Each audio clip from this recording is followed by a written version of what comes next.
Welcome everyone, I'm with Tomoko Yano from Rakusha Healing, and Tomoko is a sound healer and she's very much into sound therapies, especially the singing ring, which is actually from Japan. Tomoko, so nice to see you. Thanks for joining me. Nice to meet you. Thank you for inviting me. Great. I'm so excited. Oh good. We're going to hear all about the singing ring and sound healing, and Tomoko's going to give us a demonstration to start with. So this is the singing ring? Yep. So this, we have only two kinds of singing ring. This big one called Uchu, means universe, and the small size called Daichi, means Mother Earth. Then, actually I have water in this bowl, and when I hit with this big stick, you can see the splashing the water, very sort of activated. And if you like, Gabby, you can put your hand in, yeah. Oh yeah. You can feel the actual vibration. Yes. Yeah. Yeah. And also with this small stick, I'm gonna make a circle. It's maybe a bit hard to see with the light. Gabby, can you But I can see the six-pointed star, like a star of David? Yes. So that's actually showing how these balls are perfectly designed. And how are they designed? Do you want to explain a little bit about the design and how they came to about? This one probably first manufactured about 16 years ago. And the creator, her name is Shion Kazu, Japanese lady. And she was looking for sort of some self-healing initially. Her background, when she was in the childhood, she wasn't very healthy girl. Probably she stayed in the bed a lot. And she was sort of in and out dreaming, getting some message from here and there, sort of an interesting person. And she was living in the States time of 9/11. Right. Yeah, with her in husband. New York? Yeah, in New York. Oh, wow. Actually, New York. Yeah. Maybe Los Angeles. Sorry, I forgot. Maybe, but anyway, Yeah. She was so distorted and she got so stressed, upset. And then not long after she came back to Japan, but she has to look for some therapy healing for herself. And one day she went along with her friend, some sort of a Tibetan monk doing some healing session. And one of them a Tibetan boy. And she was attracted to the sound very much. And after she went home, she was still kind of dozing, maybe out of the States. And in her dream, she got very clear vision of the blueprint of this wall. And also she heard a particular sound. She also saw the vision, that sound, this ball going to heal the earth, Mother Earth, entire human being. So that's how she started. And she searched Tibet, US, everywhere, looking for the same sound. And she asked some people in Tibet to make exactly the same, but they didn't have enough technology. Maybe she tried a year or 2 years. And about the money running out, someone suggested, why don't you make in Japan? We have kind of a tradition making small metal ball called orin for Buddhism practice. And okay, so she searched contacted a few manufacturers, and not many people got interested in because there's not much money. And it sounded so different and difficult. But finally she got someone, she could convince somebody, and started making this ball. Wow. Yeah. That's an incredible story, like just that she got the blueprint, like it came through her, and it's just like a very intuitive creation. It's really interesting. Yeah. So that was 16 years ago. Yes. My message came through just after 9/11. Right, yes. Then first ball made was actually December 2004. Right. That's the number one ball, and only two kind of ball, and we have all the numbering.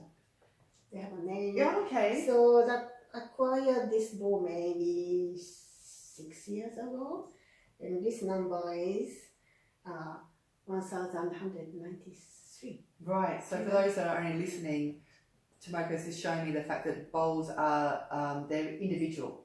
Yeah, even Individually exactly crafted. same, but individual numbering and actually handcrafted. Handcrafted. Yeah. Incredible. And how about yourself? How long have you been practicing with the singing rings? Singing rings are probably 6 years now. Yeah. And before then, I had quite a few crystal balls. How I came into my crystal ball is one day, I actually love reading books, actually in Japanese. So I get often books, Amazon Japan, and bring over or ask someone to send me. And one of the books I bought, sorry, I have a few piles of books as well. This one, it's of course in Japanese, and a CD book came with a CD. Yeah, right. And a beautiful book with crystal balls. Okay. And And that's this- instructions on how to use crystal bowls? No, not just no actual instruction, and that shows beautiful different balls. And so beautiful, Yeah. and that sound is amazing. Mm. And I actually love the crystal anyway. So what I did, went to website of the author, and he had online shop. And actually I can see the beautiful ball, and I play that demonstration note. And holding iPad, I can feel the actual vibration. Oh, wow. Wow, that's amazing. So I was actually about going to Japan in 2 months' time. So I contacted him and went to see him, and I bought 6 or 7 balls. Then I brought back to Australia, and I had a one-day session with him to learn how to use it. And so you just obviously have that sensitivity for sound, for vibration, and naturally attracted to these things. I guess so. And then, unbeknown to you until that point in time, and then you decided to use that as a basis for your therapy work. And At that stage, I was doing, I'm doing massage for close to 20 years now. I graduated the nature care year 2000, and 2000 remedial, 2001 aromatherapy. So since then I'm practicing body work. And then yes, it's a bit tiring job, and I was always looking for some lighter job, lighter work on my body, and sort of deeper, more holistic to the clients. So I studied a bit about myofascial release and craniosacral therapy, that I love too. And I was still looking for, I can do something else. Yeah. Mm. And do you feel like you found that thing in sound healing? Is that really yes, your main passion? I direct to, yes, that's my now main passion. Yeah, but with crystal balls, so initially I was just playing with myself and enjoying the beautiful sound and the color. And eventually, one of yoga studio approached me, and why don't you do the sound healing? So I started a little bit sound healing there. And that stage is just the people lying down comfortably, and I was just playing the sound. But still reasonably popular. Everyone enjoyed it. I had a Yes. very good feedback. And I've had the great pleasure of being to one of your sound baths. Yeah, And having that experience, and the great pleasure of just before we started this podcast, having the bowls, the singing bowl healing. So, which is just a fantastic. For me, it just feels like a deep, just a deep relaxation, and just an unusual experience as well. Something that you are not maybe aware of, but if you go to like music concerts, you feel that vibration. You can feel the vibration. It's probably the only time if you're in live music do you feel that. But it's that style of music not necessarily healing. It can be it'll bring out a different feeling. But this is such a deep. You can go into that very deep meditative space. Would you agree? Is that what? Yeah. Yes. And when Shion actually got this blueprint, she got a sort of a message. This sound actually copying or imitating the universal sound, original sort of a mother sound. So that's actually, it's probably Big Bang, we had a little sound, and then all the vibrations started, and all that the Yuragi sound, the creation happens. Oh, then here we are. That's this particular ball bring back to us to the actual source, that I believe. Yeah, so your inner truth, your real self. And when you think about indigenous cultures, they always have sound healing, like sound ceremonies, like and that obviously Aboriginal culture have a didgeridoo, which is an incredible vibrational experience if you've been to something like that. And we maybe a bit disconnected from what sound healing can do for us until you experience it in this way or some other way. So, and I think sound is always used for one of the tools of the therapy from ancient maybe Roman era. We have some sort of a literature from Atlantis, something like that. And I think about actually the Tibetan wall, that's 1,000 years probably. And the monks always practice for the meditation. And maybe another things we can think about that the Gregorius chant, that some sort of a Catholic people using the chant for that. Practice. Chanting, Yeah, that's also another type of sound healing. Well, that's true. You're just doing it yourself, so you just have to go into that place where you know what, and I'll just put this out there, chanting, I don't feel connected to chanting because usually it's of the Indian,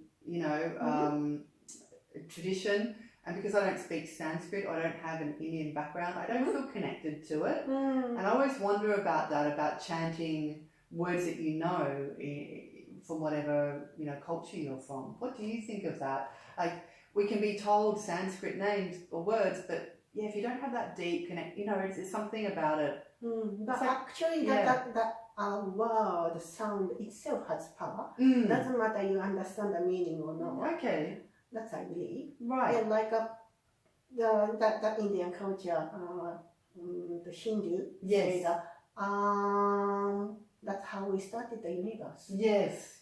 So actually, this sound often used for any other religion as well. Yeah. Okay. Yeah, I always find that something about it just not like, what would it be if it was in my culture that I could really connect with? Or it being part of my culture, which it really isn't. So, we adopt these things from other cultures because they have evolved in that way, and for whatever reason our culture has evolved in a different way. So, Tomoko, just explain a little bit what someone can expect when they come to see you for a sound healing. What would be the sort of experience that they would have? Yeah, probably I should explain about my thinking a little bit more. Yeah, sure. I have 2 balls. Same balls. Then We can't. you can touch. Can we see? Maybe I will move it today. Sorry. Can you touch this ball? Not vibrating to make sure. Nothing. If I hit this one, just gently touch this ball. It's vibrating. Wow, it really is vibrating, and you only hit the other one. Yeah, that's right. So that's same as a tuning fork. If you hit the one fork exactly same size, start vibrating. And these balls designed so perfectly contains so many different overtones. It's so difficult to say exact sound to make vibration resonance. Okay. So for the actual therapy, I use multiple balls, so you can get more benefit from the sound. And not just from the sound, you can see this little attachment. Actually, I can move this ball. If you hit the ball and I'm trying to move, the sound stop. Right. But then I can slide my ball on your body. Okay. That's what I was doing on your therapy. So you can feel actual vibration of the sound. This very harmonized sound on your body. And think about our body. Some of our, especially I think I started a journal called the bioresonance healing. So they measured each organ has certain frequency. Our system, working on different frequency. Then still make harmony like orchestra. But if one of organ out of tune, we can make beautiful music anymore. Interesting. But this ball is kind of a almost origin of that sound, kind of a essence, basic. So if I do this,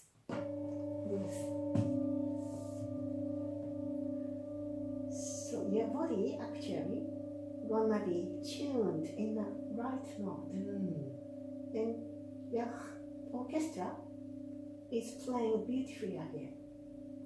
And that makes sense because your body is a system that all has to work together, so it has to harmonize and be in tune. And we even use that word, and these are the words that we kind of use, but being in tune or vibing and feeling a good vibe or bad vibe. And we kind of use those kind of words without really, knowing like the deeper inner mechanics of the body and the energetic body. Interesting. Yeah, you said about it. So that's another interesting. So this Shion, not just created balls, she created the whole therapy using balls. So she actually got the essence of Ayurvedic as well. So depends on the body type or your state of now. We can do more stimulative healing, or maybe we can do more harmonizing, relaxing, sort of different things we can apply. And even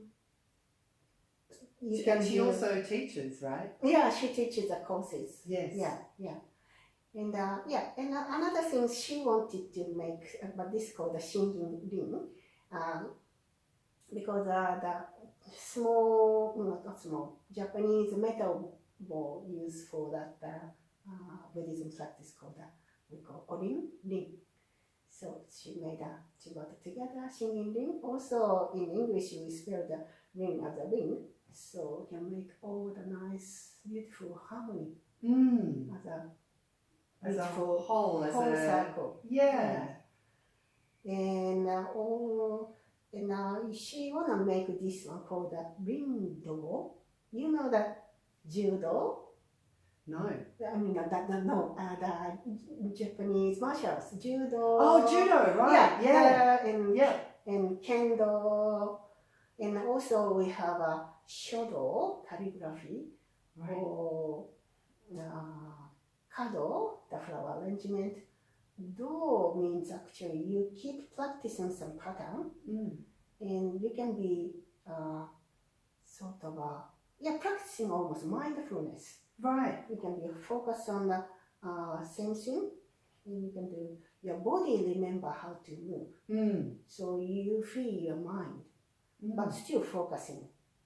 And you can get when you forget about everything and trying to focus on one thing, whole other information just come to you. Yes. Stillness. Stillness speaks, and that's so interesting. So Japanese culture really has in different sort of modalities, or like judo, calligraphy, say everything really comes from a mindfulness basis. Yeah, Yeah. mindfulness and sort of respect others. And that kind of Japanese culture, or sort of almost called spirituality. It's always we care about other people. Maybe because our nature was different from Europe or other places, more kind of gentle. Yes. And we can harmonize with the nature rather than conflict and conquer the nature.